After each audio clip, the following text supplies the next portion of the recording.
இனி நாம் இந்த 4 வேதங்களிலும் இருக்கின்ற 4 பகுதிகளை பற்றி நாம் பார்ப்போம்.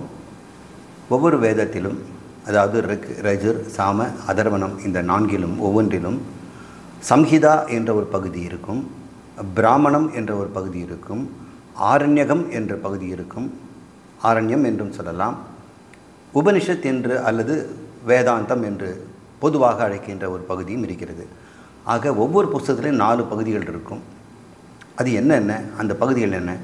ஒரு கெட்டியான ஒரு புக்கு எடுத்தோம்னா முதல் ஒரு 500 பக்கம் சம்ஹிதா, அப்புறம் நடுவில் இருக்கக்கூடிய ஒரு 200 பக்கம் பிராமணம், அதுக்கப்புறம் ஆரண்யகம் மிக பெருசாகவும் இருக்கும், சிறுசாகவும் இருக்கும். சில நேரங்களிலே இந்த ஆரண்யகமும் உபனிஷத்தும் மிக சிறிய பகுதியாக இருக்கும். பெரும் பகுதி இந்த சம்ஹிதா பிராமணமாகத்தான் இருக்கும். ஒவ்வொரு வேதத்திலும் இருக்கின்ற சம்ஹிதா பிராமணம் பற்றி நாம் இப்பொழுது பார்ப்போம். முதல் பெயரை சொல்கிறேன், பிறகு சம்ஹிதா என்றால் என்ன, அது என்னென்ன இருக்கிறது என்று நாம் பார்ப்போம். ரிக் வேதத்தில் சகல, அஸ்வலாயன என்கிற 2 சம்ஹிதைகள் உண்டு. யஜுர் வேதத்தில் சுக்ல சம்ஹிதா, கிருஷ்ண சம்ஹிதா 2 இருக்குது. சாம வேதத்தில் கௌதும, ஜைமினி, ரணயனீய என்று 3 இருக்கின்றன. அதர்வண வேதத்தில் சவுனக, பைப்பலாத என்று 2 சம்ஹிதைகள் இருக்கின்றன. பிராமணம் என்று எடுத்துக்கொண்டால் ரிக்கில் ஐத்திரேய பிராமணம், கௌஷிக பிராமணம் என்று 2. யஜுர் வேதத்தில் 2 சாகைகள் இருக்கிறதுனால அதே பெயர் தான், சுக்ல பிராமணம், கிருஷ்ண பிராமணம். இதை சதபத பிராமணம் என்று சுக்லத்துக்கும் சொல்வார்கள், கிருஷ்ணத்தை தைத்திரிய பிராமணம் என்றும் சொல்வார்கள். சதபத பிராமணம் தான் இப்போ இருக்கிறதுல மிக பிரசித்தி பெற்றது. அதில் தான் நம்முடைய பிரகதாரண்யம் இனி பார்க்கக்கூடிய உபனிஷத்தும் இங்கே தான் வருகிறது. சாமவேதத்தில் கௌதும பிராமணம், ஜைமினி பிராமணம் என்று 2 பிராமணங்கள். அதர்வண வேதத்தில் கோபத என்று ஒரு பிராமணம் இருக்கிறது. ஆரண்யகம் எடுத்துக்கொண்டால் ரிக்வேதத்திலே ஐத்திரேய ஆரண்யகம், கௌஷீதகி ஆரண்யகம் என்று 2 இருக்கிறது. அதே போல் யஜுர்வேதம் முன்பு சொன்னது போல சுக்லத்திலே பிரகதாரண்யக ஆரண்யகம், பிரகதாரண்யகம்னே பேர். இன்னொன்று தைத்திரிய மைத்ராயணி ஆரண்யகம் என்று 2 இருக்கிறது. இங்கே பார்க்குறோம் கிருஷ்ணத்தில் மட்டும். சாமவேதத்தில் ஆரண்யகம் எடுத்தால் தலபகார ஆரண்யகம், ஜைமினிய உபனிஷத் ஆரண்யகம், சாந்தோக்கிய உபனிஷத் ஆரண்யகம் என்று உபனிஷத்தோடு சேர்ந்ததாக இருக்கும். அதர்வண வேதத்தில் ஆரண்யகம் இல்லை, அதாவது நம்மிடம் கிடைக்கவில்லை. இனி இந்த சம்ஹிதை, பிராமணம், ஆரண்யகம், உபனிஷத் என்றால் என்ன என்று பார்ப்போம். ரிக் வேதத்திலே சம்ஹிதை என்றால் என்னன்னு பார்ப்போம். சம்ஹிதை என்றால் மந்திரங்கள்னு அர்த்தம். மொத்தம் 10,552 மந்திரங்கள் ரிக் வேதத்தில் இருக்குது. மிகப்பெரிய வேதம், மிக பழைய வேதம்னு சொல்கிறாங்க. இந்த வேத மந்திரங்கள் தான் யஜுர் வேதத்திலையும், சாம வேதத்திலையும், அதர்வண வேதத்திலையும் வரும். அதனால் இது மந்திரங்கள் ரிக் வேதத்துக்கு மட்டும் எடுத்துக்கிட்டோம்னா 10,552 மந்திரங்கள். இது அத்தனையுமே 10 மண்டலங்களாக பிரிக்கப்பட்டிருக்கும். ஒரு மண்டலத்தில் எவ்வளோ இருக்கும் அப்படின்னு தொகுதியாக வச்சுருக்கிறாங்க. 10 மண்டலங்கள். ஒவ்வொரு மண்டலத்திலையும் அணுவாகங்கள்னு ஒரு சின்ன பகுதி இருக்கும். அது மொத்தமாக 85 அணுவாகங்கள். அப்புறம் இந்த மந்திரங்களும் கூட 4, 5 ஒன்றாக சேர்த்து ஒரு தொகுதி இருக்கும். அது பேர் சூக்தம்னு பேர். அது 1028 சூக்தங்கள் இருக்கின்றன. இப்போது மொத்தமாக ரிக்வேதம்னு எடுத்துக்கிட்டோம்னா 10,552 மந்திரங்கள், அதெல்லாம் தொகுதியாக்கி 1028 சூக்தங்கள். இதை 85ஆக பிரித்து அணுவாகங்களாகவும், அதை 10ஆக பிரித்து மண்டலங்களாகவும் பிரிச்சிருக்கிறாங்க. இது எப்படி அப்படின்னு உங்களுக்கு உபானம் சொல்கிறேன். திருக்குறள் உங்களுக்கு எல்லாருக்கும் தெரியும். திருக்குறளில் 1330 குறள்கள் இருக்கின்றன. இந்த குறள்கள் 10 குறள்களை ஒன்றா சேர்த்து அதிகாரம்னு பேர் வச்சுருப்பாங்க. ஒரு அதிகாரத்தில் 10 இருக்கும். முதல் இறை வணக்கம்ங்கிற அதிகாரத்தில் ஒரு 10 இருக்கும். அகர முதல் எழுத்தெல்லாம் அப்படி ஆரம்பிக்கும். 10 குறள்கள் சேர்ந்து ஒரு அதிகாரம். குறிப்பிட்ட எண்ணிக்கை அதிகாரங்களெல்லாம் ஒன்றாக சேர்த்து ஒரு பால் அப்படின்னு சொல்கிறோம். அறத்துப்பால், அப்புறம் பொருட்பால், 3வது காமத்துப்பால். இப்படி 1330 3 பால்களாகவும் ஒவ்வொரு பால்களை வந்து அதிகாரங்களாகவும் அதிகாரம் ஒவ்வொன்றிலும் 10 மந்திரங்களாக இருக்கும். இப்போ 10 மந்திரங்கள் ஒரு அதிகாரம் இருக்குது இல்லையா, இங்கே அதிகாரங்கிறது பதிலாக நீங்கள் சூக்தம்னு வச்சுக்கலாம். 3 பாலாக பிரிக்கிறாங்க இல்லையா, அதில் நீங்கள் அணுவாகங்களாக வச்சுக்கலாம் அல்லது மண்டலங்களாக வச்சுக்கலாம். சில நேரங்களில் அணுவாகங்கள் இல்லை, மண்டலங்கள் இருக்காமல் இருக்கலாம். நமக்கு திருக்குறளை உதாரணம் எடுத்துகிட்டோன்னா மண்டலம் அணுவாகம் ரெண்டுத்தையும் பாலாக பிரித்து கொள்ளலாம். இவ்வாறு நீங்கள் புரிந்து கொள்ளுங்கள். நிறைய இடத்துல ரிக்வேத மந்திரங்களை கொடுக்கும் பொழுது இது மாதிரி எண்ணிக்கையை கொடுப்பாங்க. 3.16.7 அப்படின்னு இருந்ததுன்னா அதன் அர்த்தம் 3வது மண்டலம் 16வது சூக்தம். இங்கே மண்டல அணுவாகத்தை விட்டுடுவாங்க. சூக்தம் 7வது மந்திரம் அப்படின்னு சொன்னால் போதும். மண்டலத்தை நம்ம சொல்ல வேண்டியதில்லை, அணுவாகங்களை சொல்ல வேண்டியதில்லை. இப்படி 3, 16, 7 சில இடங்களில் இருக்கிறத பார்க்கும் பொழுது இந்த எண்ணிக்கை மண்டலம், சூத்திரம், சூக்தம், மந்திரம்னு சொல்கிறாங்க. சரி, மண்டலம் அப்படிங்கிறதே ஒரு பெரிய மண்டலம், 48 நாள் ஒரு மண்டலம்னு சொல்லுவாங்க. மண்டலம்னா ஒரு முழுமைன்னு அர்த்தம், வட்டம்னு அர்த்தம். பாம்பு இப்படி வட்டம் போட்டு இருந்ததுன்னா அது மண்டலம் இட்டிருக்கிறதுன்னு சொல்லுவாங்க. மண்டலம்னா ஒரு முழுமைன்னு எடுத்துக்கங்க. அணுவாகம்னா பகுதிகள், துண்டு துண்டு பகுதிகள்னு அர்த்தம். சூக்தம் என்றால் சு உக்தம். உக்தம்னா சொல்கிறது, நன்றாக சொல்லப்பட்டது அப்படி. அது ஒரு 5 மந்திரம் 10 மந்திரம் சேர்ந்து ஒரு தேவதைக்கு குறிச்சிது வைங்க. அந்த 5, 10 மந்திரத்தை ஒன்றா தான் சேர்த்து நம்ம தெரிஞ்சுக்கணும். அதனால் அது மொத்தமாக சேர்த்து ஒரு சூக்தம்ங்கிறோம். ஒரு மந்திரமும் தனித்தனியாக, மந்திரங்கள் மட்டுமே இருந்து பிரயோஜனம் இல்லை. அது சூக்தமாக இருந்தால் தான் அது வந்து குறிப்பிட்ட தொகுதியாக இருப்பதை நம்ம பார்க்குறோம். அதனால் சு உக்தம். உக்தம்னா சொல்லுவது, சு என்றால் நன்று, நன்றாக சொல்லப்பட்டது என்று பொருள். மந்திரம் என்பது மனதை காப்பது என்று அர்த்தம். திராயத்தே இது மன திராயத்தி மந்திரம். சரி, இந்த சூக்தங்கள்ன்றதை நீங்கள் நிறைய பேர் கேள்விப்பட்டிருப்பீங்க. மந்திரங்கள் அடங்கிய ஒரு தொகுதிக்கு சூக்தம்னு சொன்னேன். உங்களுக்கு எல்லாருக்கும் தெரியும், ரிக்வேதத்தில் புருஷ சூக்தம் ரொம்ப முக்கியம்னு.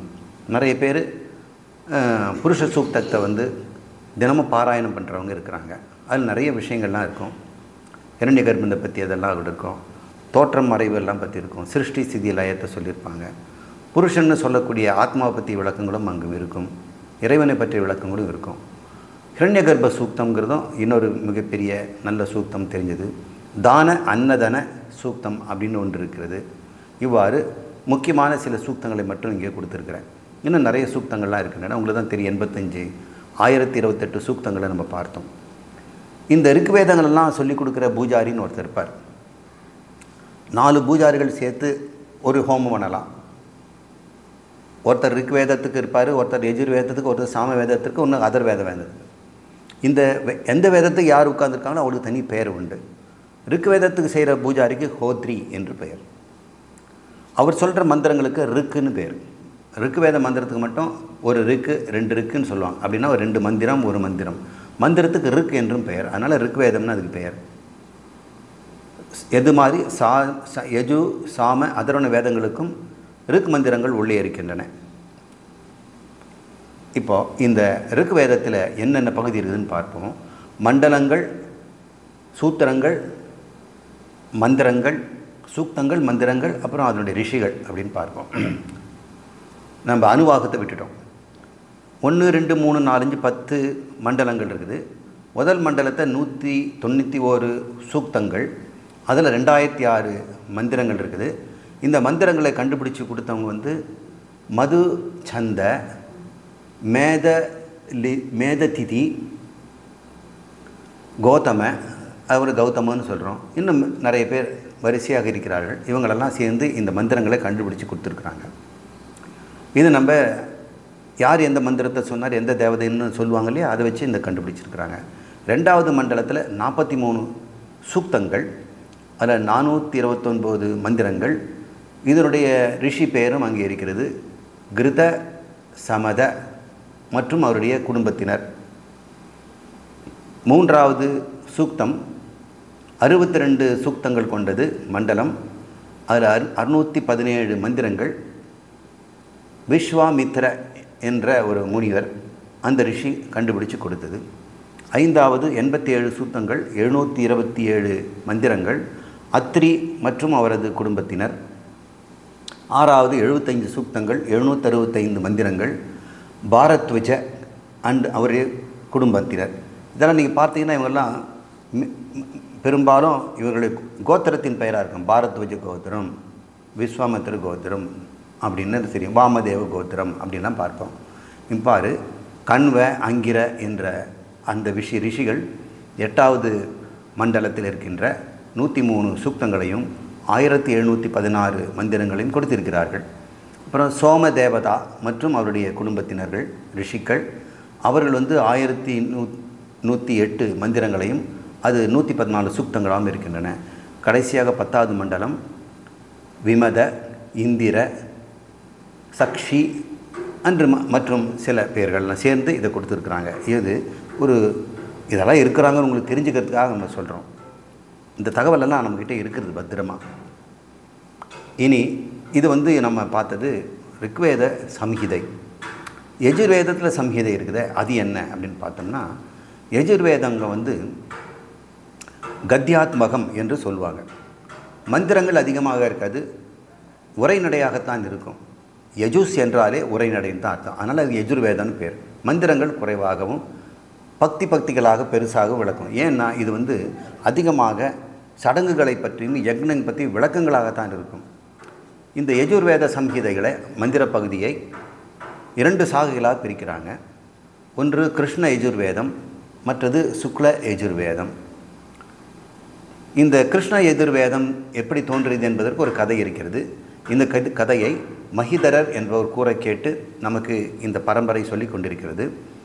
ஒரு ரிஷி, வைசம்பாயனர் என்ற ரிஷி, அவருடைய மாணவர்கள் நிறைய பேர் இருந்தாங்க. அவருக்கு ஒருவர் யாக்ஞவல்கியர். இந்த யாக்ஞவல்கியர் வைசம்பனிடம் கற்றுக்கொண்ட இந்த யஜுர்வேதத்தை ஏதோ ஒரு தப்பு செய்துட்டார் போல் இருக்கு, நீ இனிமேல் என் முகத்தில் முழிக்க வேண்டாம், நான் சொல்லி கொடுத்த மந்திரத்தெல்லாம் எனக்கு கொடுத்துருன்றார். அது எப்படி கொடுக்க முடியும்னு இன்னும் கேட்காதீங்க. அவர் நினைவு வராமல் போயிடும், அவ்வளோதான். கற்ற வித்தை நினைவு வராமல் போயிடும் அப்படின்னு அர்த்தம். அவருக்கு அதை வாந்தி எடுத்துட்டாரு, வாமிட் பண்ணிட்டாரு அப்படின்னு ஒரு கதை சொல்லப்படுது. வாமிட் பண்ணிட்டாரு அவர் சொல்லிவிட்டு, நான் இனிமேல் அதை பயன்படுத்த மாட்டேன் அப்படின்னு அதை மறந்துட்டதாக சொல்கிறாங்க. அவ்வாறு அவர் துப்பிய அந்த வாந்தியை தித்திரி பறவைகளாக அவருடைய மாணவர்களே உருமாறி கருப்பு நிற பறவை அதை சாப்பிட்டதாகவும் மறுபடியும் அந்த மந்திரங்களை திருப்பி வைசம்பாயனருக்கே கொடுத்துட்டாங்க அப்படின்னு சொல்கிறாங்க. இவ்வாறு இது ஒருவன் மனதில் எடுத்துக்கொண்டு அவன் மறந்து வெளியே துப்பியதை மறுபடியும் உண்டு மறுபடியும் கொண்டு வந்தனால நிறைய கன்ஃபியூஷன் இருக்கலாம். அதனால் அது கிருஷ்ணம், அது கருப்பு அப்படின்னு பேர் வச்சுட்டாங்க. அந்த வேதத்தை கருப்பு வேதம் அப்படின்னு சொல்கிறாங்க. அந்த கிருஷ்ண யஜுர் வேதத்தில் இருக்கிற மந்திரங்களும் பிராமணங்களும் கலந்ததாக இருக்கும். மந்திரம் தனியாகவும் பிராமணம் தனியாகவும் இருக்காது. ரெண்டும் கலந்ததாக இருக்கனாலே தெரிஞ்சுக்கலாம் இது ஏதோ ஒரு குழப்பம் நடந்துருக்குதுன்னு. சுக்ல யஜுர்வேதம் அப்படி அல்ல. அது எப்படி உண்டாச்சு அப்படின்னும்போது, இந்த யாக்ஞவல்கியர் மறுபடியும் விடாபிடியாக தவம் இருந்து சூரியனை வேண்டுகிறார். சூரியனுக்கு வாஜசனி என்ற ஒரு பெயர் உண்டு. வாஜம் என்றால் உணவு. நமக்கெல்லாம் உணவு சூரியன் தானே கொடுக்குறார். சூரிய ஒளியால் தான் தாவரங்கள் வளர்ந்து தானியங்கள் உண்டாகி நாம் தானியத்தை சாப்பிட்டு மிருகங்களும் நாமளும் வாழ்கிறோம். ஆனால் உழவு அளிப்பவருங்கிறதுனால சனி என்றாலே அளிப்பவர்னு அர்த்தம். எதையாவது கொடுப்பார் சனி பகவான் அப்படி உங்களுக்கு தெரியும். வாஜசனின்னா உணவை தருபவர் இவர் அப்படிங்கிறதுனால வாஜசன் என்று சூரியனுக்கு ஒரு பெயர். வாஜி என்றும் சொல்வார்கள். வாஜி என்றால் குதிரை என்றும் ஒரு அர்த்தம் இருக்கிறது. வாஜி என்றால் உணவு என்றும் அர்த்தம் இருக்கிறது. இந்த ஆதித்யனை வேண்டி இந்த யாக்ஞவல்கியர் தயவு செய்த பிறகு வாஜசனே அவருக்கு இந்த மந்திரங்களை கொடுத்ததுனால இந்த சுக்ல யஜுர் வேதத்துக்கு வாஜசநேயம் என்றும் பெயர் உண்டு. யாக்ஞவல்கியருக்கு வாஜசநேயர் என்ற பெயரும் உண்டு. அதனால் வாஜசநேயம் என்ற பெயர் இன்றளவும் நமக்கு பிரசித்தி பெற்று விளங்குகிறது. இந்த யஜுர்வேதத்தில் 2வது பகுதி, இந்த சம்ஹிதையை நம்ம இப்படி சொல்லிட்டோம், கிருஷ்ண யஜுர்னு, கிருஷ்ண சுக்லம்னு. பிராமண பகுதின்னு ஒன்று இருக்கும் இல்லையா, அந்த பிராமண பகுதி ஆபஸ்தம்பர் என்றவருடைய விளக்கத்தின்படி அவர் சொல்கிறாரு, பிராமணம் என்றால் கர்மச்சோதனா பிராமணானி என்று பெயர். கர்மத்தை எப்படி செய்யணும் அப்படின்னு விளக்கும் பகுதிக்கு பிராமணம்னு பேர். இப்போ ரிக்வேதத்திலும் பிராமணம் இருக்கும். அதை விட மிகப்பெரிய பிராமணம் யஜுர்வேதத்தில் இருக்கிறது. யஜுர்வேதத்தில் இருக்கிற மாதிரி தான் ரிக்வேதத்திலும் இருக்கும், மற்ற வேதங்களிலும் இருக்கும். பிராமணம் என்றாலே கர்மச்சோதனா. கர்மம் என்றால் யஜ்ஞங்கள், வேள்விகள், ஜபம், தவம் அதெல்லாம் எப்படி செய்யணும், முறையாக இருக்கணும். இன்றைக்கெல்லாம் சொல்கிறாங்களே குண்டலினி யோகம் அப்படியெல்லாம் செய்கிறாங்க இல்லையா, இதெல்லாம் எப்படி செய்வதெல்லாம் கூட அங்கே இருக்கிறது. அப்படிப்பட்ட முக்கியமான பகுதி செயல்முறை விளக்க பகுதி. அதுக்கு கர்மச்சோதனா அப்படின்னு பெயர். இதை பற்றிய விளக்கத்தை ஆபஸ்தம்பர் நமக்கு சொல்கிறார். இந்த இந்த இந்த கர்மச்சோதனான்னு சொல்லக்கூடிய செயல்முறை விளக்கம். இப்போ உடனே நீங்கள் ஒரு புக்கு வாங்கலாம், செட்டிநாடு உணவுகளை சமைக்கும் முறை அப்படின்னு ஒரு புக்கு வாங்குறீங்க. அது நிறைய எத்தனை பதார்த்தம் இருக்குதோ அதெல்லாம் பேர் போட்டிருப்பாங்க, அது செயல்முறையெல்லாம் கொடுத்துருப்பாங்க. அது மாதிரி தான் சாபரர் என்பவர் அதுக்கு விளக்கம் தருகிறார். உங்களுக்கு சாபரர் பற்றி நான் சொல்லியிருக்கேன், ஷட்விகாரம் பற்றி இவர் தான் பேசினவர். சாபரர் நிறைய விளக்கத்தை கொடுத்துருக்கிறார். அந்த சாபருடைய விளக்கம்படி இந்த பிராமணம் என்று சொல்லக்கூடியதில் என்னென்ன இருக்கும்னா, விதி, இதை செய் இதை செய்யாதேங்கிற கட்டளைகள் இருக்கும். இந்த கல்லை இப்படி எடுத்துக்க, கிழக்கு பக்கமாக உட்கார்ந்துக்கொள், இந்த பாத்திரத்தை இப்படி தான் வைக்கணும் அப்படின்லாம் இருக்கும்.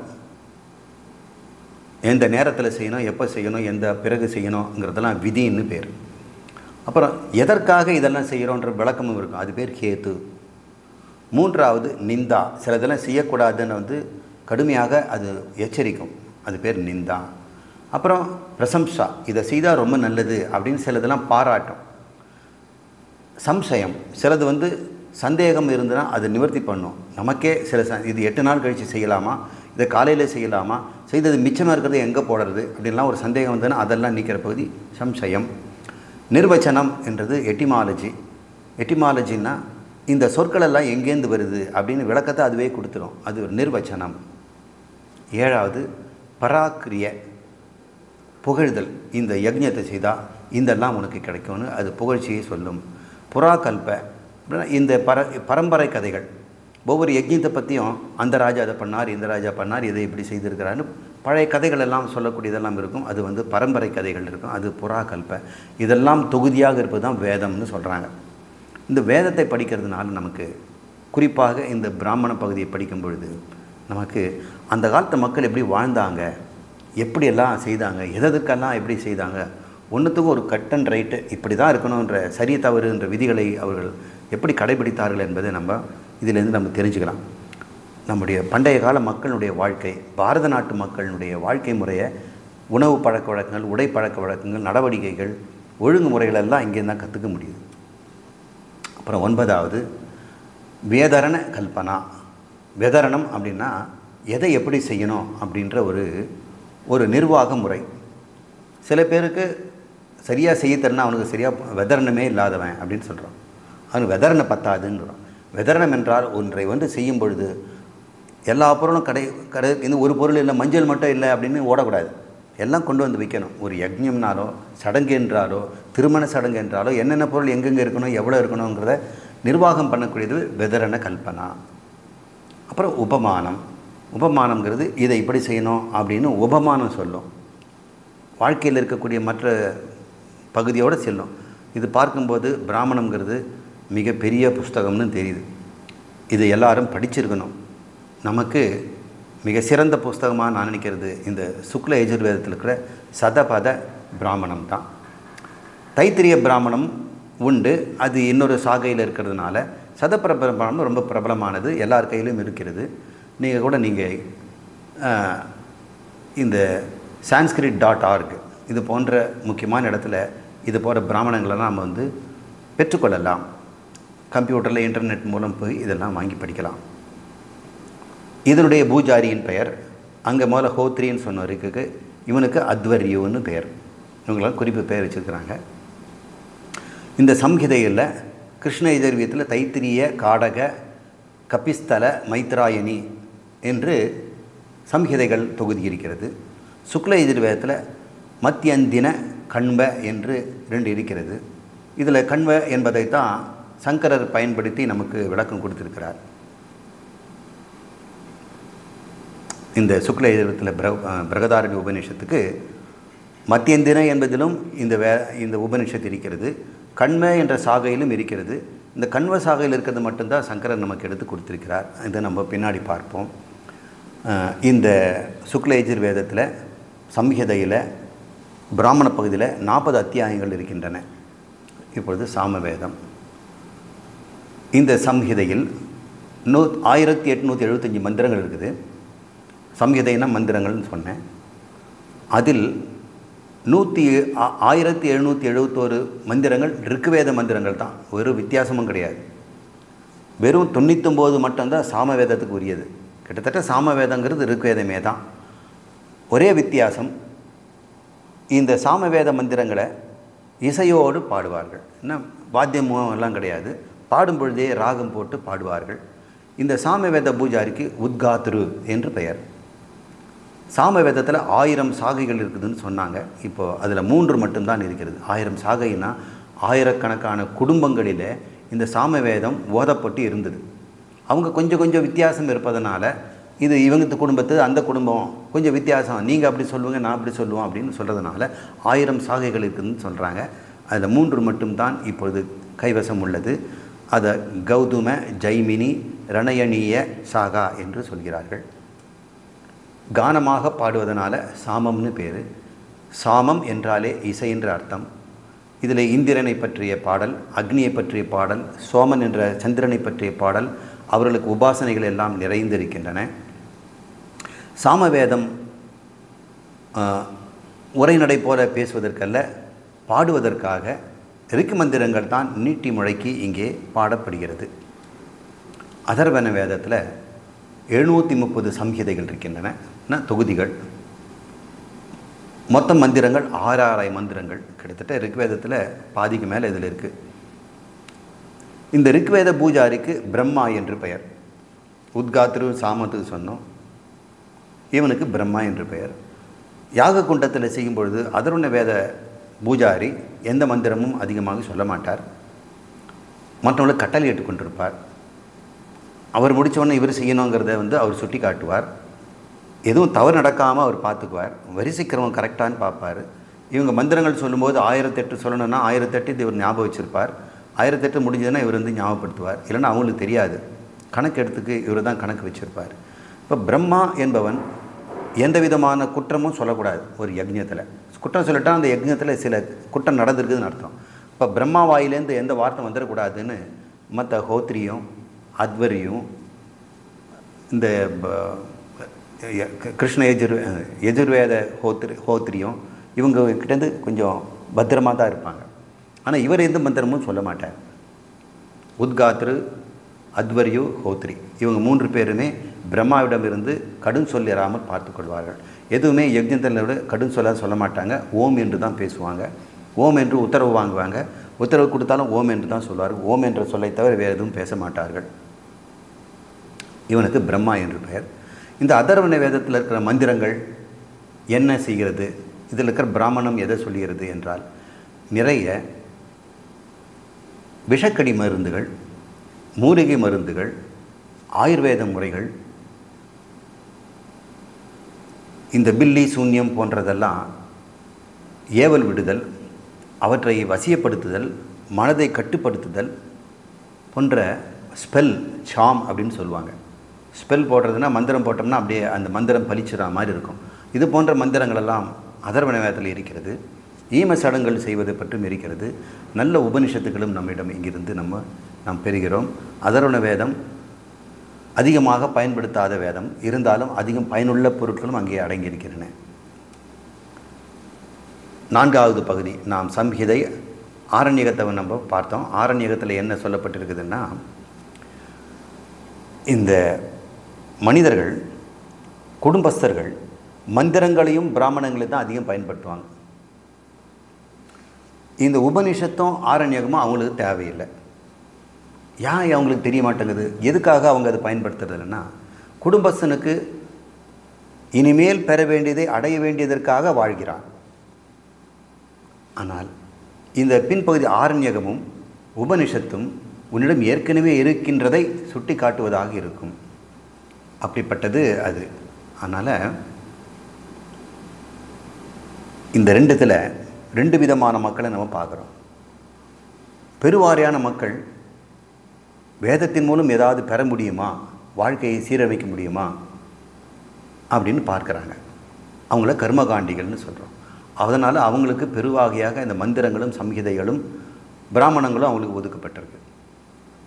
குடும்ப வாழ்க்கை முடிந்த பிறகு ஒரு ஓய்வூதியனாக அவன் மாறுகிறான். மகனுக்கு குழந்தை பிறந்துடுச்சு. வீட்டு சாவியை பெட்டி சாவி மகனுக்கு கொடுத்தாச்சு. இனிமேல் அக்னிஹோத்திரம்லாம் செய்ய வேண்டியதில்லை. பிரம்மச்சாரியாக இருக்கும்போது சமிதாதானங்கிறது மட்டும்தான் செய்வாங்க. திருமணமான பிறகு இன்னொரு பூணூலும் சேர்த்து போடுவாங்க. அதுக்கப்புறம் அவனுக்கு சந்தியாவந்தனமும் அக்னிஹோத்திரமும் செய்தாகணும். அந்த பொறுப்பை அப்பா மகனுக்கு கொடுத்துருவார் கல்யாணம் ஆன உடனே. அப்புறம் அப்பாவுக்கு அந்த வேலை கிடையாது. குடும்பத்தில் இனிமேல் அக்னி எழுந்துக்கிட்டே இருக்கும். இவர் என்ன பண்ண போகிறார்? மேற்பார்வை செய்து கொண்டிருப்பார். பெருவாரி நேரத்தில் ஒரு ஆரண்யகம் என்று சொல்லக்கூடிய ஊரை விட்டு ஒதுக்குப்புறமாக இருக்கின்ற குடில்களிலே போய் தங்கியிருந்து இவரை போன்ற ஓய்வூதியர்கள் அங்கே இருப்பாங்க. அவங்களோடு சேர்ந்து கொண்டு வேதத்தில் இருக்கிற ஆரண்ய பகுதியை படிப்பார். அதெல்லாம் உபாசனைகள் மிகுந்த பகுதியாக இருக்கும். அங்கே குருவும் இருப்பார். அங்கே ஒரு 20 வருஷம் 10 வருஷம் கூட கடந்துக்குவாங்க. ஒரு சில பேர் மட்டும்தான் உபநிஷத்துக்கு போவார்கள். மீதி எல்லாருமே சந்நியாச வாழ்க்கைக்கு சென்று ஆரண்யகத்திலேருந்து சன்னியாசத்துக்கு செல்வார்கள். ஆரண்யகத்தில் இருக்கும் வரை வீட்டுக்கு வரலாம், போகலாம், திருமணம் சடங்குகளாக கலந்துக்கலாம். சன்னியாசியான பிறகு அவர் ஊருக்கு வருவதில்லை, சடங்குகளை செய்வதில்லை, எந்த விதமான பூஜையும் செய்ய மாட்டார். அவர் உபனிஷத்து மட்டுமே படித்து கொண்டிருப்பார். இவ்வாறு நம்ம வேதத்தில் 4 பகுதிகளை பார்க்குறோம். முதல் 2 பகுதி குடும்பஸ்தனுக்கு, 3வது பகுதி ஓய்வுகத்தில் இருக்கவனுக்கு. அவன் கர்மத்திலிருந்து நேராக ஞானத்திற்கு போகாமல் இடையிலே தியானம் என்பதை தாண்டி போகிறான். கர்மம், அதுக்கப்புறம் தியானம், அதுக்கப்புறம் ஞானம் என்ற வரிசை இருக்கிறது. இந்த தியானத்திற்கு உபாசனம் என்று பெயர். இவ்வாறு இந்த வேதம் 4 புருஷார்த்தங்களையும் அடையது பற்றி நமக்கு கொடுத்திருக்கிறது. முடிவாக வேதத்தின் கடைசி பகுதியில் இருக்கக்கூடிய வேதாந்தம் என்று சொல்லக்கூடிய உபனிஷத்து என்னன்னு பார்ப்போம். ருக்வேதத்தில் இருக்கிற உபனிஷத்துக்கள் ஐத்திரேய, கௌஷிதகி 108. இதில் நம்ம முக்கியமானது மட்டும் நம்ம சொல்கிறோம். யஜுர்வேதத்தில் நாம் படிச்சிருக்கிறோம். ஈசாவாஸ்ய உபனிஷத்து, கதோபனிஷத்து, தைத்திரிய உபனிஷத்து, பிரகதாரண்யக உபனிஷத்து, ஸ்வேதஸ்வதர உபனிஷத்து, மைத்ராயணி உபனிஷத்து, மகாநாராயண உபனிஷத் என்று பிரசித்தியானது மட்டும் நம்ம சொல்கிறோம். சாம வேதத்தில் எடுத்துக்கிட்டோம்னா கேன உபனிஷத்து, சாந்தோக்கிய உபனிஷத்து. அதர்வண வேதத்தில் நாம் பார்த்துருக்கிறோம் பிரஷ்ன உபனிஷத்து, முண்டகம், மாண்டுக்கியம் என்று இந்த உபனிஷத்தில் இருக்கின்றன. இந்த உபனிஷத்துகள் என்ன சொல்லித்தருகிறது? இதெல்லாம் ஒன்றை தான் நம்ம இப்போ படிக்க போகிறோம். பிரகதாரண்யகம். உபநிஷத் என்று அதை பிரிக்கலாம். ஷத் என்றால் சிதிலி கர்ம, சிதைத்து விடுதல் அப்படின்னு பேர். ஷத்துன்னு பேர். ஷத்துனா சிதைத்து விடுதல். எதை சிதைக்குது அப்படின்னு சொன்னால் உன்னுடைய சம்சாரத்தை சிதைத்திடும். அப்புறம் என்ன பண்ணும்? நிச்சயமாக நீ மிக அருகில் கொண்டு செல்லும். எங்கிருந்து? உலக வாழ்க்கையிலிருந்து உலகத்தில் இருக்கிற சம்சாரத்தை எல்லாம் நீக்கி உன்னை உன் அகங்காரத்தை ஆத்மாவிடம் கொண்டு சேர்க்கும். உப என்றால் மிக அருகாமையில். உனக்கு அருகாமையில் எது இருக்குது? அகங்காரத்துக்கு அருகாமையில் இருக்கிறது ஆத்மா தான். ஆத்மா அகங்கார வேஷம் போட்டுக்கிட்டு வாழ்ந்து கொண்டிருக்கிறது. இந்த அகங்காரம் தன்னுடைய வேஷங்களை, சம்சாரங்கிற வேஷத்தை அழிச்சு விட்டதுன்னா அந்த சொரூபத்துக்கு போயிடுது. அந்த சொரூபம் தான் உபநீ, அருகில் செல்லுதல். நீ என்றால் நிச்சயமாக ஆத்மாவுக்கு அருகில் சென்று சம்சாரத்தை அழிப்பது உபனிஷத்து. ஷத் என்றால் அழிப்பது சம்சாரத்தை, உபனி என்றால் ஆத்மாவுக்கு கொண்டு செல்வது. அப்போது ஆத்மாவுக்கு கொண்டு செல்லுகின்ற, மோட்சத்தை தருகின்றது உபனிஷத்து என்று பெயர். இனி சில தூக்கடாய் தகவலெல்லாம் இருக்கிறது. இந்த மந்திரங்களெல்லாம் ஒரே மாதிரி இருக்கிறது இல்லை. நான் சொன்ன அது தூய்மையாக தான் வந்திருக்குதுன்னு இருந்தும் சில பாடபேதங்கள் இருக்கத்தான் செய்கின்றது. மந்திரங்கள் தூய்மையாக தான் வந்திருக்கு, பாடபேதம் கூட நமக்கு தூய்மையாக தான் வந்திருக்குது. அதில் ஒன்றும் தப்பு இல்லை. பாடபேதங்கள் தவிர்க்க முடியாமல் இருக்கின்றன. ஏனென்றால் சில மந்திரங்கள் முன்பின் மாறி இருக்கலாம், சில சொற்கள் அதில் இல்லாது வேறொரு சொல்லியிருக்கலாம், சில மந்திரங்கள் காணா போயிருக்கலாம். அப்படி போகும்பொழுது அது ஒரு குரூப் ஆஃப் ருக்கு வேதத்திலே அப்படி போயிருக்கலாம். அதெல்லாம் பாடபேதங்கள் என்று சொல்கிறாங்க. அவங்க மொழியில் அதை சாகா அப்படின்னு சொல்லுவாங்க. சாகா என்றால் கிளை. ஒரு மந்திர தொகுதி 2 குடும்பத்தில் இருக்கும்போது சில மந்திர தொகுதிகள் மாறி இருப்பதனால இந்த குடும்பத்துக்கு வேறு இந்த குடும்பத்துக்கு வந்தால் 2 சாகையாக போயிடும். மறுபடியும் அது 2ஆக பிரியும். இப்படி 1000 சாகைகள் இருந்ததெல்லாம் நம்ம பார்க்குறோம். இப்போ பார்த்தோம்னா ரிக்கில் வந்து 21 சாகைகள் இருக்கிறதா சொல்கிறார்கள். யஜுர்வேதத்தில் 100 சாகைகள் இருக்குதுன்னு சொல்கிறாங்க. சாமத்தில் 1000 சாகைகள் இருக்கின்றன. அதர்வணத்தில் 9 சாகைகள் இருக்கின்றன. அதாவது இத்தனை விதமான பாடபேதங்கள் இருக்கிறதாக சொல்லப்படுகின்றன. ஆனால் இப்போ கைவசம் நமக்கு அவ்வளோ கிடையாது. 1, 2 தான் மிச்சம் இருக்கிறது. அதில் ஒன்று தான் இருக்குது. யஜுர்வேதம் யாகக்கிரியைகள் நிரம்பியது. அதில் 2 சம்ஹிதைகள் அதெல்லாம் நம்ம பார்த்துட்டோம். ரிக்வேதத்தில் இருக்கக்கூடிய மந்திரங்களையும் மண்டலங்களையும் முன்பே நாம் பார்த்தோம். சூக்தங்கள் என்பதையும் நாம் புரிந்து கொண்டோம். யஜுர்வேதத்திலும் 10 மண்டலங்கள் இருக்கின்றன. அது அணுவாகங்களாக பிரிக்கப்படுகிறது. இதிலும் பல சூக்தங்கள் இருக்கின்றன. ஒவ்வொன்றிலும் ரிக்வேத மந்திரங்களும் பல இருக்கின்றன. இவ்வாறு நாம் வேதத்தினுடைய உள்பகுதியெல்லாம் நாம் பார்த்து விட்டோம். இனி யஜ்ஞங்கள் என்பதை பற்றி நாம் கொஞ்சம் தெரிஞ்சுக்குவோம்.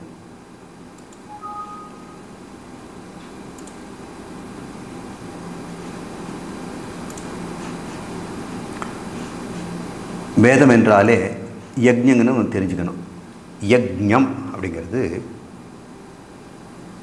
கர்மா, மனதாலும் வாக்காலும் உடம்பாலும் செய்கின்ற கர்மா. இதில் 4 வகை இருக்கிறது. இந்த யஜ்ஞங்கள் மனசால உடம்பாலும் கையாலும் செய்கிறதுன்னு சொல்லியிருக்கிறோம். 3ஆலும் சேர்த்து கூட செய்யலாம். இப்போ ஸ்வாத்தியாயம் அப்படிங்கிறது மந்திரங்களை மட்டும் படிக்கிறது. இது வந்து வாயால் மட்டுமும் மனசாலும் செய்கிறோம், அவ்வளோதான். ஜபயஜ்ஞம் மனசுக்குள்ளேயும் சொல்லலாம், சப்தம் போட்டும் சொல்லலாம். சில மந்திரங்களை சொல்லுவது, அது பேர் சாண்டிங்கிறோம். கர்மயஜ்ஞம் தான் நமக்கெல்லாம் தெரிந்த யஜ்ஞங்கள். வேள்வி யாகம்லாம் சொல்கிறோம். அதில் 4 பேர் சேருவாங்க. எஜமான் இருப்பார், பத்தினி இருப்பார், அக்னி குண்டம் இருக்கும். அதில் கொண்டு போய் நெய்யை ஹவிசாகம் போட்டு எல்லாமே செய்வதை பார்க்கிறோம். இது வந்து கர்மயஜ்ஞம். மானச யஜ்ஞம்னு ஒன்று இருக்கிறது. இந்த அஸ்வமேத யாகம்னு சொல்லக்கூடிய மிகப்பெரிய யாகத்தையே கூட தனியாக ஒரு ஆள் தியானத்தின் மூலமே செய்யலாம். எல்லா பொருளையும் கொண்டு வந்து சேர்க்கலாம், எல்லா புரோகிதரும் கொண்டு வரலாம், மனசிலேயே மந்திரம் சொல்லலாம், மனசிலேயே எல்லா பொருளையும் அபிஷேகம் போடலாம், இந்த குதிரையும் கொண்டு வந்து அங்கே நிறுத்தி அதுக்கு யஜ்ஞத்தையும் செய்யலாம். இவ்வாறு மானச யஜ்ஞங்கிறது ரொம்ப சக்தி வாய்ந்தது என்று சொல்கிறாங்க. ஆனால் மனம் ஒருமுகைப்படணும், நடுவில் எங்கேயாவது பிரிஞ்சு போயிடக்கூடாது, கடைசியில் முடிகிற வரைக்கும். இது நீங்கள் செய்யலாம் யஜ்ஞங்கள்.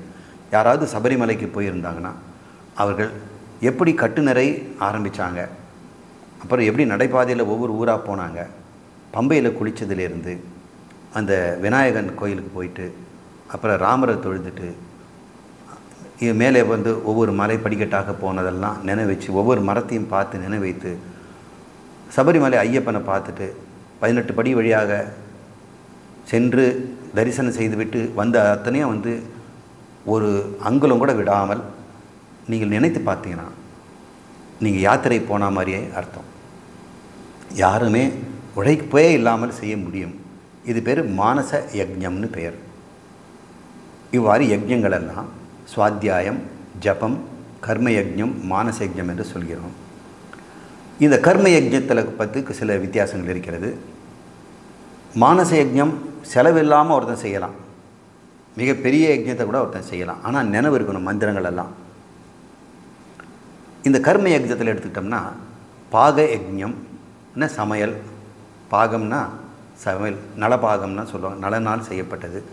ஹவிர் யஜ்ஞம், ஹவிர் என்பதை ஹவிஷை பயன்படுத்தி செய்வது, அக்னியில் ஹவிஷை போடுறது. சோம யஜ்ஞங்கிறது சோம இலை என்று ஒன்று உண்டு. சோமலதா என்ற ஒரு இலை இருக்கிறது, அது ஒரு கொடி. லதா என்றாலே கொடின்னு அர்த்தம். சில பேர் லதான்னு பேர் வச்சுருப்பாங்க, அவங்க வந்து கொடின்னு அர்த்தம். சோமலதா என்றால் சோம என்ற ஒரு கொடி. அது வடக்கு இந்தியாவில் நிறைய வளர்ந்ததாக சொல்கிறாங்க. அது என்ன தாவரம் என்று யாருக்குமே தெரியல. சில பேர் காளான்கிறாங்க, சில பேர் செடிங்கிறாங்க, சில பேர் கொடிங்கிறாங்க, சில பேர் அதனுடைய இலையை வந்து போதை தரக்கூடிய பொருள் கஞ்சா மாதிரின்னு சொல்கிறாங்க. ஆனால் நம்ம ஆராய்ச்சி செய்து பார்த்தோம்னா அது ஒரு புனிதமாக துளசி மாதிரி ஒரு இலை, அவ்வளவுதான். அதனுடைய சாரை பிழிஞ்சு செய்வது சோம யஜ்ஞம் என்று, பாக யஜ்ஞம், ஹவிர் யஜ்ஞம், சோம யஜ்ஞம் என்று சொல்கிறார்கள். இதில் 400 வகை யஜ்ஞங்களை வேதத்தில் நம்ம பார்க்குறோம். அத்தனை யாரால் செய்ய முடியுமா அப்படிங்கிறது ஒரு கேள்விக்குறி தான். அத்தனை யஜ்ஞங்கள் அங்கே சொல்லியிருக்காங்க. ஒவ்வொன்றுக்கும் ஒரு பலன் இருக்கிறது. அதில் 21 தான் எல்லா மனிதனும் நித்திய கர்மாவாக செய்கிறார்கள். மற்றவை எல்லாமே காமிய கர்மம். கட்டாயம் செய்ய வேண்டியது 21 கர்மா. அது வாழ்நாள் முழுக்க ஒருத்தன் செய்கிறான். தினமும் செய்வது, 15 நாளுக்கு ஒரு முறை செய்வது, மாதம் ஒரு நாள் செய்வது, வருஷத்துக்கு 2 முறை 3 முறை செய்வது, அல்லது பல வருஷங்களுக்கு முறை செய்வது என்று 21 கர்மாவை ஒருத்தன் செய்ய முடியும். பூர்ணமாக செய்து முடித்து உபாசனை செய்தால் அவன் கட்டாயம் சத்தியலோகம் போகிறான். மற்ற 400 வகையில் மீதி எல்லாமே 21 தவிர மீதி எல்லாம் காமிய கர்மா. இந்த 21 மட்டும் காமிய கர்மாவில் கட்டாயம் செய்ய வேண்டியது, மன தூய்மைக்காக செய்வது. இது நித்திய கர்மான்னு பேர். நித்திய கர்மா செய்யறதுனால ஒரு பலனும் கிடையாது. காமிய கர்மனா ஒரு குறிப்பிட்ட பலனுக்காக செய்வது. மழை வேண்டி இருக்குது, பசு பால் தரணுங்கிறதுக்காக, அப்புறம் நோய் வாய்ப்படாமல் இருக்கணும், கிராமத்தில் நோய் தொத்து நோய் வரக்கூடாது அப்படின்லாம் ஒரு யாஜ்ஞம் செய்வார்கள். இதெல்லாம் காமிய கர்மங்கள். நித்திய கர்மாங்கிறது தினமும் செய்வது. இதில் எந்த பலனும் கிடையாது. செய்யாமல் விட்டால் பிரத்யவாய தோஷம் வரும் என்று நம்ம கேள்விப்பட்டிருக்கிறோம். இந்த கர்ம யஜ்ஞத்தில் பாக யஜ்ஞம், ஹவிர் யஜ்ஞம், பாக யஜ்ஞம் 7, ஹவிர் யஜ்ஞம் 7, சோம யஜ்ஞம் 7, 3 7 21. இவ்வாறு 21 யஜ்ஞங்கள். நித்திய கர்மான்றது ஒன்றையும் சேர்த்துட்டோம்னா 22 கர்மங்களை ஒருவன் கட்டாய வாழ்நாளில் செய்யணும் அப்படின்னு விதி இருக்கிறது. இது யார் பின்பற்றுகிறோ வைதிகர்கள்னு பேர். இதில் பாக யஜ்ஞங்கிறது ஒரு தனி, ஸ்ரௌத யஜ்ஞங்கிறது தனி. ஸ்ரௌத யஜ்ஞம்னு ஸ்ருதியின் அடிப்படையில் செய்யப்படுவதனால வேத மந்திரங்கள்லாம் இருக்கும். பாக யஜ்ஞங்கிறது ஒரு பானையில் சாதத்தை வடித்து மிக எளிமையாக செய்வது அல்ப யஜ்ஞம்னு பேர். இதில் மந்திரங்கள் கூட அதிகமாக இருக்காது. இதை தனியாக வச்சிடுவோம். ஸ்ரௌத யஜ்ஞங்கள் சொல்கிறது மட்டும் அதில் 3 விதமான அக்னிகள் பயன்படுத்தப்படும். ஒரு அக்னிக்கு, அது அக்னி குண்டமே வேறு வேறு 3 விதமான அக்னி குண்டங்கள் இருக்கும். கார்கபத்யாக்னி, ஆகவனி அக்னி, தட்சிணாக்னி என்று 3 அக்னிகள் இருக்கின்றன. அது எந்த இடத்துல வீட்டுக்குள்ளே அமைக்கணுங்கிறதையும் இந்த படத்தில் காட்டியிருக்கிறோம். கிழக்கு, மேற்கு, மேலே வடக்கு, கீழே தெற்கு இருக்கிறது. வடக்கில் இருக்கிறது கார்கபத்யாக்னி, மேற்கில் இருக்கிறது பாக யஜ்ஞம், அது தனியாக விட்டுடலாம். இந்த மற்ற 3ம் தான் ஹவிர் யஜ்ஞங்கள் அல்லது ஸ்ரௌத யஜ்ஞங்கள்னு பேர். இதில் ஆகவனியம் சதுரமாக இருக்கும். கார்கபத்யாக்னி சதுரமாக இருக்கலாம், வட்டமாகவும் இருக்கலாம். தட்சிணாக்னி அரை வட்டமாக இருக்கும். இவ்வாறு ஒரு யாக குண்டங்களை வீட்டில் எல்லாரும் வச்சுருப்பாங்க. இது 3த்துலேயுமே விதவிதமான யாகங்கள். மாதம் ஒரு முறை, வாரத்துக்கு ஒரு முறை, 15 நாளுக்கு ஒரு முறை என்றது இருக்கும். தினம் செய்வதும் இருக்கும். அது பாக யஜ்ஞம். இது ஒரு யஜ்ஞ கூடம் அந்த காலத்தில் எப்படி இருந்ததுன்னு நீங்கள் பாருங்கள். இப்போ இருக்கிறது தான். அது நான் ஒரு கூகுள் இமேஜிலேருந்து எடுத்தேன். ஹோத்ரு, உத்காத்ரு இவங்கெல்லாம் இருக்கிறாங்க அங்கே. இந்த யாக குண்டங்களெல்லாம் எந்த நெருக்கமாக வச்சுருக்கிறாங்க, எந்தெந்த யாகம் எங்கெங்கே செய்வாங்கன்றத அவங்களுக்கு தான் தெரியும்.